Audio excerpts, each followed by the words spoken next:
बिस्मिल्लाहिर्रहमानिर्रहीम। अस्सलाम वालेकुम। मैं हज़ूर बख्श बुकटी, आप देख रहे हैं बुराक डिजिटल। नाज़रीन, एक दफ़ा फिर मैं आपको खुशामदीद कहता हूँ अपने इस पॉडकास्ट के सिलसिले में। आज एक दफ़ा फिर हम मिडल ईस्ट में जो टेंशन चल रही है ईरान, इसराइल और यूएसए के दरमियान, उसको डिस्कस करेंगे। कुछ नई चीज़ें ऑब्वियसली हुई है, नए डेवलपमेंट्स, उस हवाले से मैं कोशिश करूँगा अपने गेस्ट से सवालात करूँ, उनका पॉइंट ऑफ व्यू भी लूँ और दीगर कुछ मज़े की गुफ्तगू भी आगे चल के करेंगे। वो कैसे देखते हैं, हालात किस तरफ जा रहे हैं, मज़ीद जंग कब तक चलेगी और कब रुकेगी, ये सारी चीज़ें डिस्कस करेंगे। क्योंकि ईरान के प्रेसिडेंट की तरफ से भी एक हाई स्टेक डिमांड रखी गई है जंग बंदी के लिए, तो उस हवाले से मैं सवालात करूँगा। सारी चीज़ पर बात करने के लिए मेरे साथ जुड़े आशिर अज़ीम साहब, उनसे बात करते हैं। सर खुशामदीद। मुफ्ती साहब, thank you for having me on your show, और आपको और आपके देखने वालों को सलाम पेश करता हूँ। वालेकुम सलाम। सर सबसे पहले तो यही चीज़ डिस्कस करूँगा आपके साथ, जो ईरानियन प्रेसिडेंट है उनकी तरफ से हाई स्टेक जो डिमांड्स रखे गए हैं जंग बंदी के लिए, मैं चाहता हूँ वो भी आपसे सवाल करूँ। और ओवरऑल कैसे देखते हैं, कितने वैलिड डिमांड्स हैं, क्या अमेरिका उन पर पूरा उतर पाएगा या फिर जंग मज़ीद देर तक चलते हुए आप देख रहे हैं? देखिए, आज तक जब जो भी जंग जीता है, हुँ, उसने जो भी जंग हारा है, उससे डैमेजेस क्लेम किए हैं। ये हुँ, सेकंड वर्ल्ड वॉर में हुआ, ये फर्स्ट वर्ल्ड वॉर में हुआ, और ये जंग का असूल है कि जो जंग जीतता है वो फिर जो जंग हारता है उसको उसके नुकसानात अदा करने पड़ते हैं। सही है। अच्छा, और इस केस में तो मेरे ख्याल में ये डिमांड बिल्कुल जायज है, क्योंकि इसमें तो ईरान ने तो हमला किया नहीं। ईरान तो आप निगोशिएटिंग टेबल पे बैठा हुआ था, आपने उस पे हमला किया है। अब जो उसके नुकसानात हैं, वो अगर अपने नुकसानात मांग रहा है तो जाहिर है उसके नुकसानात पूरे करने हैं आपने। हुँ, अ, ये तो नहीं हो सकता ना कि जी आप किसी के भी घर में घुसें, तोड़-फोड़ करें, उसके बाद कहें कि अच्छा जी चलें सुलह कर लेते हैं और चले जाएँ। और फिर अगले दिन उसके घर में घुसें, फिर तोड़-फोड़ करें, फिर कहें जी सुलह कर लेते हैं और चले जाएँ, तो ज़ाहिर है इसके कोई कॉन्सिक्वेंसेस होने हुँ, चाहिए। ईरान का को ये बात क्लियर है कि इस वक़्त अमेरिका के, देखिए ये जो ऑयल का प्रेशर है, इकोनॉमी हुँ, पे जो प्रेशर है, बाकी ममालिक पे जो प्रेशर है, ये आहिस्ता-आहिस्ता बिल्ड होता है ना। हुँ, बिल्कुल। अब अगर एक स्टेज पे आके आप वो सारा प्रेशर रिलीज कर दें और बोले अच्छा जी चलें हम जंग बंद कर लेते हैं, और 6 महीने बाद उसे दोबारा शुरू करना की कोशिश करें, क्योंकि आप पे वो जंग दोबारा तो आनी है। हुँ, ईरान को ये क्लियर है कि मुझ पे जंग दोबारा तो आनी है। मैंने तो अब तो ईरान अब एक ऐसी बंद गली में है, वो तंग आमद बजंग आमद है वो, कि उसको पता है कि मुझे इन्होंने छोड़ना नहीं है। तो हुँ, ठीक है, फिर मैं लड़ के मरूंगा। तो इस किस्म की सूरत हाल है। तो हुँ, ईरान अब वो प्रेशर नहीं छोड़ना चाहता, हुँ, क्योंकि अब वो चाहता है कि भाई ये बार बार निगोशिएशंस, बार बार हमले, ये बार बार टर्म्स देना, ये कहना कि जी आप अनकंडीशनल सरेंडर कर दें या जो भी, ये इस किस्म की डिमांड्स जो हैं, इसके साथ एक दफा फैसला कर लिया जाए। हुँ, और अगर आप देखें तो मतलब अब तकरीबन हम 13 दिन में इसमें आ गए हैं, तो आप ये हुँ, देखें कि ईरान ने जंग को रिड्यूस नहीं किया, ईरान जंग को बढ़ा रहा है। बिल्कुल। अब जो हम सुन रहे हैं, और ये मतलब कहते हैं कि जी एक्सीडेंट्स हो रहे हैं, अब ये लेकिन अगर एक्सीडेंट्स भी हैं तो फिर बड़ी पैनिकी सिचुएशन है। मतलब अमेरिका के एयरक्राफ्ट्स गिरे, हुँ, F-18 कोई छोटा जहाज नहीं है, F-15s कोई छोटे जहाज नहीं है, मतलब हुँ, दुनिया में टेक्नोलॉजी के कटिंग एज पे हैं। अगर वो एक्सीडेंट्स उन पे कंटिन्यूअसली हो रहे हैं, वो गिर रहे हैं, अब वो KC-135 जो उनका इराक रिफ्यूल में करने गए, वाले बिल्कुल। बोइंग है, हुँ, वो गायब है, हुँ, गुम गया। अब ज़ाहिर है जहाज कोई छोटी सी चीज तो नहीं है कि जी हवा में उड़ा था फिर गुम गया ना, मतलब ये किस किस्म की आप जंग लड़ रहे हैं। और वो दूसरा जो है जहाज, वो जो इसराइल में उतरा है, आपने उसकी तस्वीरें आ चुकी हैं, अब तो इंटरनेशनल मीडिया पे उसकी जो टेल ऊपर से टूटी हुई है। तो हुँ, यकीनन हो सकता है कि ये एक्सीडेंट्स हों, लेकिन ये मतलब अजीब तरह के एक्सीडेंट्स हो रहे हैं। उनका जो जहाज इब्राहिम, क्या नाम है उसका, इब्राहिम लिंकन।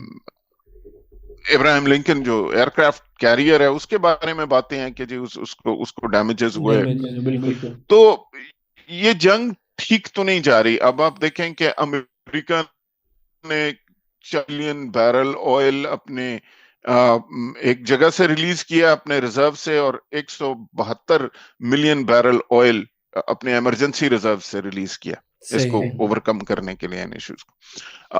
اور جو لیٹسٹ آپ یہ دیکھیں کہ جی اسرائیل ایران نے مطلب اب سننے میں آ رہا ہے، مسئلہ یہ ہے نا کہ سینسرشپ اتنی زیادہ ہے کہ آپ کو کلیئر پکچر نہیں آتی. سوشل میڈیا سے جو چیزیں آتی ہیں اس پہ آپ کو کلیئرٹی ہے نہیں کہ ٹرکی پہ ایران نے بیلسٹک مسل مارا ہے. ان کا انسیرلک کوئی ایئر بیس ہے جو کہ نیٹو کا ایئر بیس ہے. ٹھیک ہے، لوگ کہتے ہیں کہ جی اب سنائی کہ وہ یہ ہے کہ جی وہاں پہ نیوکلیئر ویپنز ہیں نیٹو کے پڑے ہوئے، ٹھیک ہے جی، جن پر ایران نے بیلسٹک مسل مارا. تو ظاہر ہے ایران ہمیں گھبراتا ہوا یا پیچھے جاتا ہوا تو نظر نہیں آ رہا. اس نے اگر مڈل ایسٹرن کنٹریز پہ، گلف سٹیٹس پہ اٹیکس کیے، جس کو ظاہر کافی کنڈیم بھی کیا جا رہا ہے، اور شاید لیکن اب مسئلہ یہ ہے کہ اگر آپ کی ٹیریٹری میں، اب پاکستان کیوں افغانستان پہ حملے کر رہا ہے؟ ہمارا ماننا یہ ہے کہ افغانستان سے ہماری کوئی دشمنی نہیں ہے، ہمارے بھائی ہیں، ہمارے پڑوسی ہیں. لیکن مسئلہ یہ ہے کہ اگر آپ کی سوئل سے ہم پر کنٹینیو ہو رہے ہیں اور آپ ان حملوں کو روکتے نہیں ہو بلکہ ان کا ساتھ دیتے ہو، تو ہمارے پاس چوائسز کیا رہ گئی ہیں؟ ٹھیک ہے. تو اب جو کنٹریز ہیں جن میں امریکی اڈے ہیں اور وہ امریکی اڈے استعمال ہو رہے ہیں ایران کے خلاف، تو ایران کے رائٹ آف سیلف ڈیفense ہے، وہ ظاہر ہے اس پہ وہ کرے گا. اب اگر ایران مسلز مارتا ہے کسی ڈائریکشن کی طرف، تو وہ ممالک سے میں جو فوجی کے میزائلوں کو تو روک، جو میزائل ایران کی طرف آ رہے ہیں ان کو تو وہ اڈے نہیں روک رہے. تو آپ دشمن کے ساتھ مل کے کام کر رہے ہیں نا جی.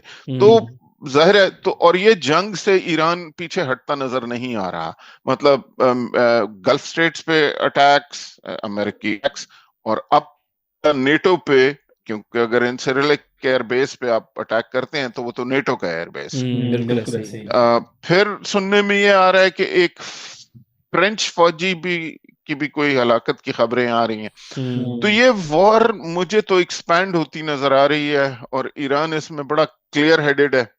اس نے اپنی ٹرمز دی ہیں اور کافی امبیرسنگ ہے، کیونکہ ٹرمز جو ہے وہ وکٹر دیتا ہے، وہ ہارا ہوا شخص تو نہیں اپنی شرائط پیش کر سکتا جنگ روکنے کے لیے. تو ایران بڑے کانفیڈنس سے ایک طرف جا رہا ہے. اللہ خیر کرے کہ یہ جنگ کدھر جاتی ہے. ظاہر ہے ہم سب کی خواہش یہ ہے کہ جی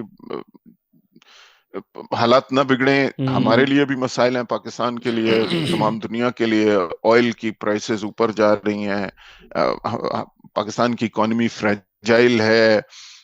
ظاہر ہے پیٹرول ڈیزل پہلے بہت مہنگا ہے، اور پھر ان سے پیٹرول اور ڈیزل اور فیولز کے بڑھنے سے باقی تمام چیزیں، ٹرانسپورٹیشن کی کاسٹ اوپر جاتی ہے، تو ہر چیز اوپر جاتی ہے. ہمارے ریزروز ہیں، اس میں مسائل ہوں گے. تو ظاہر ہے کہ ہم میں سے کوئی نہیں چاہتا کہ جنگ چلے یا بڑھے یا شدت اختیار کرے یا آگے چلے.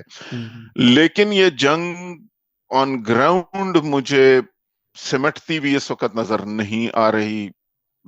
سنی باتیں، سگنلز یہ آ رہے ہیں کہ جی امریکہ بھی ظاہر ہے اب اتنا کانفیڈنٹ نہیں ہے، کیونکہ جو پینٹاگن کی رپورٹ لیک ہوئی کہ جی انہوں نے کہا ہے، اپنی گورنمنٹ کو بتایا کہ ہم نے انڈر ایسٹیمیٹ کی تھی ایران کی کیپیبلٹیز. تو اس کا مطلب ہے کہ انہیں اندازہ یہ ہوا ہے کہ جی ایران کی کیپیبلٹی زیادہ ہے جتنی وہ سمجھے تھے. تو آپ نے دشمن کو انڈر ایسٹیمیٹ کیا تھا، اور وہ کبھی آپ کے فائدے میں نہیں جاتا. سو آئی تھنک کوشش تو ہو رہی ہے. پریزیڈنٹ ٹرمپ نے جو پوٹن سے بات کی، رشیا کے تیل کی قیمت، رشیا سے پیسے ریسٹرکشنز ہٹائی کہ جی آپ اپنا آئل زیادہ سیل کر سکتے ہیں. تو یہ باتیں ظاہر ہے امریکہ میں ریئلائزیشن اور ویسٹرن ورلڈ میں ریئلائزیشن تو ہے کہ جی یہ اگر جنگ بڑھتی ہے تو مسائل بگڑیں گے ہمارے لیے، بڑھیں گے ہمارے لیے. بالکل. اب کب یہ رکتی ہے جنگ؟ ظاہر ہے کوئی گارنٹرز بیچ میں پڑیں گے، کیونکہ یو ایس اور اسرائیل کو ایران تو ڈائریکٹلی ٹرسٹ کرے گا نہیں.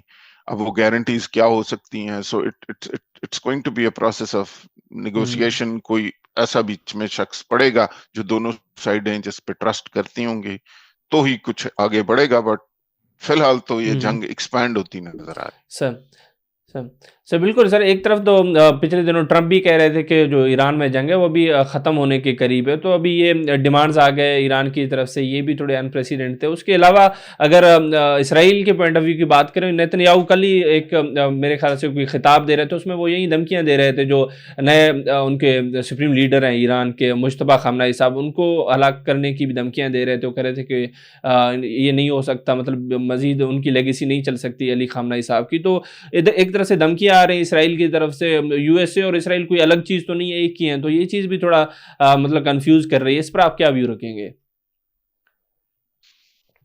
देखें, यूएस और इसराइल असल में तो अलग अलग हैं। ये तो अमेरिका में बहुत ज्यादा इस पर डिबेट जारी है कि जी हम इसराइल की जंगें क्यों लड़ते हैं। बिल्कुल ठीक है जी, क्योंकि इसराइल तो चाहता है कि जी मिडिल ईस्ट में और हर तरफ, बल्कि अमेरिका में तो ये बात है कि जी इसराइल जानबूझ के अमेरिकी इन्फ्लुएंस खत्म करना चाहता है मिडिल ईस्ट से, ताकि इसराइल खुद ताकत बने मिडिल ईस्ट में। ठीक है जी, और इसराइल ये चाहता है कि मिडिल ईस्टर्न कंट्रीज भी कमजोर हों, उनके भी स्ट्रक्चर्स कमजोर हों, ताकि ज़ाहिर है फिर वो जो नई ताकत इसराइल अपने आप को वहां पे देखता है, वो सारे फिर इसराइल के सामने सर ज्यादा झुकाएंगे। तो इसराइल के इंटरेस्ट और अमेरिका के इंटरेस्ट यकीनन मुख्तलिफ हैं। ठीक है, यकीनन ये चाहेगा कि जी अमेरिका ग्राउंड फोर्सेस भी उतारे और अमेरिका जो मर्जी कर रहे उनके साथ और ये जंग तवील हो, लेकिन अमेरिका इंटरेस्टेड नहीं होगा ग्राउंड फोर्सेस उतारने पे या ये तमाम काम करने पे, क्योंकि वो एक बड़े आजकल वो चल रही है ना सोशल मीडिया कि जी बेंजामिन नेतन्याहू कह रहा है कि मैं ईरान के साथ आखिरी अमेरिकी तक लड़ूंगा। तो ज़ाहिर है वो अगर लड़ना तो बेचारे अमेरिकियों ने है, तो आप तो धमकियां दे सकते हैं। सो आई डोंट रियली एग्री कि जी नेतन्याहू के इसराइल का इंटरेस्ट और अमेरिका का इंटरेस्ट की है पे इस वजह प्रेशर भी आ रहा है, इलेक्शन ईयर भी है, तो ये I don't think it's a very that united a front. हाँ, इसराइल क्या कह रहा है वो सुनते जाएं। सही। Okay sir, okay, thank you so much sir, बहुत अच्छा लगा आपसे बात करके। इंशाल्लाह फिर किसी और पॉडकास्ट में दोबारा आपसे मुलाकात है। बहुत शुक्रिया। बहुत शुक्रिया, थैंक यू।